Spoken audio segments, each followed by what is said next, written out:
utang yan. Oo, no choice naman eh. Natanggal na yung natanggalin ko sa akin.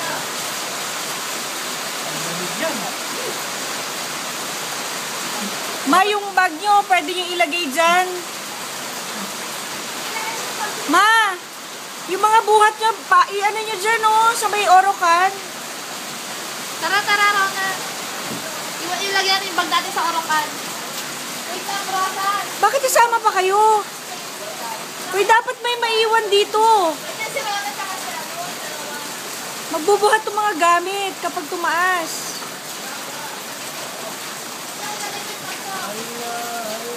Allah.